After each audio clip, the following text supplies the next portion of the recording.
November মাসে তোমরা যদি সিকিম ঘুরতে চাও তাহলে তোমাদের জন্য কিন্তু বেস্ট অপশন হবে ইস্ট সিকিম। এবার কিন্তু নর্থ সিকিম বন্ধ, তাই এত সুন্দর সুন্দর নর্থ সিকিমের পাহাড়গুলো হয়তো তোমরা মিস করে যাবে। বিশেষ করে নর্থ সিকিম রাইড যারা করে নভেম্বর মাসে তারা জানো যে এখানে পাহাড়গুলো কেমন থাকে। দেখতেই পাচ্ছ পাহাড়গুলো কিন্তু সব বরফে ঢেকে যায়, এবং বিশেষ করে যখন ডিসেম্বর মাস তারপর থেকে তো কন্টিনিউ এখানে লাগাতার বরফ পড়তে থাকে, তখন তো বাইক চালানোটা খুব কষ্টকর হয়ে পড়ে। আর এবছর তো নর্থ সিকিম পুরোপুরিভাবে পর্যটকদের জন্য বন্ধ, এখনও পর্যন্ত কিন্তু নর্থ সিকিম পর্যটকদের জন্য খোলেনি।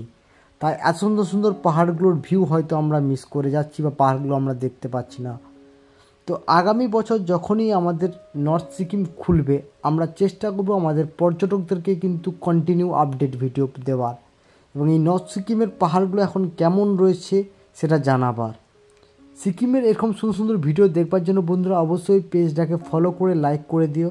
আর যারা ইউটিউব চ্যানেল থেকে দেখছো বন্ধুরা প্লিজ চ্যানেলটাকে সবাই সাবস্ক্রাইব করে পাশে থাকা বেল আইকনটাকে প্রেস করে দিও।